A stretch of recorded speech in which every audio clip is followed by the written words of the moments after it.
नमस्कार, news nation देख रहे हैं आप। आपके साथ मैं हूं नवेद और सीधा रुख करेंगे दिल्ली से। इस वक्त की बड़ी खबर आ रही है। दिल्ली कैबिनेट ने विधायकों के वेतन भत्ता बढ़ोतरी के प्रस्ताव को मंजूरी दी। दिल्ली के विधायकों को 30,000 वेतन मिलेगा।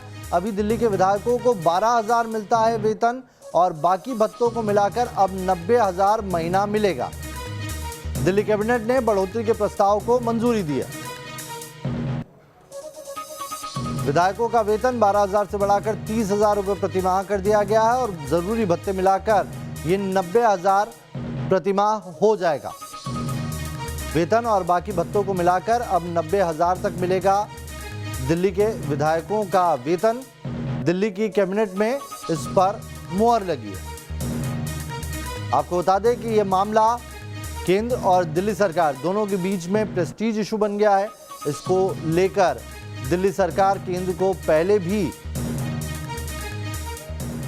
भेज चुकी है रिपोर्ट, लेकिन हरी झंडी मिलने का इंतजार है। 10 साल से नहीं बढ़ा है दिल्ली के विधायकों का वेतन और बाकी भत्तों को मिलाकर अब 90,000 रुपये महीना हो जाएगा। दिल्ली कैबिनेट ने विधायकों का वेतन भत्ता बढ़ाने को मंजूरी दे दी है।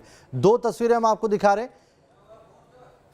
केंद्र की तरफ से इस प्रस्ताव को ठुकरा दिया गया है, वेतन नहीं बढ़ेगा। वहीं दिल्ली कैबिनेट ने बढ़ोतरी को मंजूरी दे दी है। 12,000 से बढ़ाकर 30,000 रुपये प्रतिमाह हो गया है अब दिल्ली के विधायकों का भत्ता।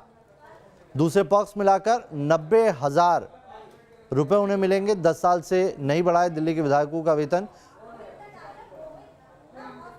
मधुरेंद्र हमारे साथ जुड़ गए। मधुरेंद्र, दिल्ली कैबिनेट ने प्रस्ताव पास कर दिया है, केंद्र की तरफ से प्रस्ताव ठुकरा दिया गया। अभी की करंट सिचुएशन क्या है?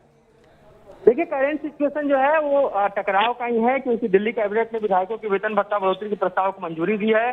अभी एमएचए से इस तरह की कोई मंजूरी है नहीं। दिल्ली कैबिनेट के प्रस्ताव के मुताबिक दिल्ली के जो विधायक हैं उनको 30,000 महीना वेतन मिलेगा, जबकि अभी दिल्ली के विधायकों को लगभग 12,000 रुपये महीना मिलता है वेतन के तौर पर।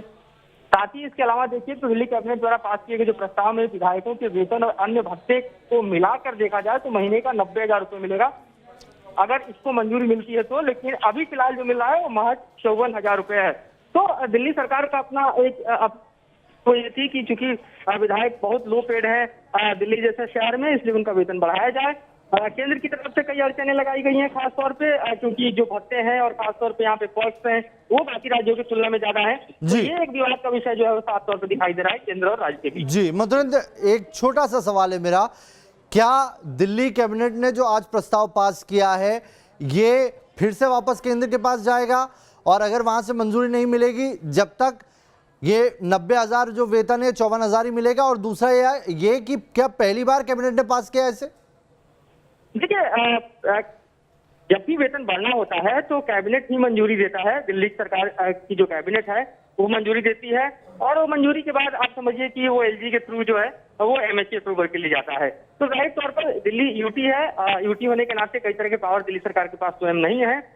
अब ऐसे में देखा जाएगा कि एलजी जो है वो किस तरह से इसको प्रोसेस करते हैं, क्योंकि अभी तक तो नेगेटिव रिपोर्ट है अगर हम एमएचए सोर्सेज की बात करें ये सैलरी की बढ़ोतरी को लेकर। तो और क्या इससे पहले भी इस तरह से कैबिनेट में पास किया है दिल्ली सरकार ने? क्योंकि शुरुआत में जब आए थे केजरीवाल तभी उन्होंने तब से कह रहे हैं कि दिल्ली के विधायकों का वेतन बढ़ना चाहिए। देखिए, सैलरी को लेकर ये जो स्थिति दिखाई दे रही है ये पहली टकराव की स्थिति दिखाई दे रही है उनके सेकंड टर्म में। सेकंड टर्म में हमको लगता है कि जो ये सैलरी को लेकर टकराव है एमएचए और खासतौर पर दिल्ली सरकार के बीच में, ये पहली बार उभर कर सामने आई है। इसके मुख्य विषय क्या है ये भी अभी टेक्निकलिटी में जाकर देखना होगा, क्योंकि आज ही कैबिनेट ने पास किया है। किस तरह के ऑब्जेक्शन रेज किए गए, क्योंकि ऑब्जेक्शन रेज होना कोई नई चीज नहीं होती है। कई फाइल्स पे ऑब्जेक्शन रेज होते हैं और उसको सॉर्ट आउट भी किया जाता है। उसकी नोटिंग क्या है वो देखनी पड़ेगी, उस नोटिंग में किस तरह के ऑब्जेक्शन रेज हुए हैं, उसके पीछे वजह क्या बताई गई है। तो ये तमाम ऐसे विषय हैं जिस पर अभी आगे जो है वो बातचीत का रास्ता हमको लगता है खुलेगा और तब जाके क्लियर होगा कि वेतन बढ़ोतरी हो पाएगी भी या नहीं। बहुत बहुत शुक्रिया मधुरेंद्र तमाम जानकारी के लिए।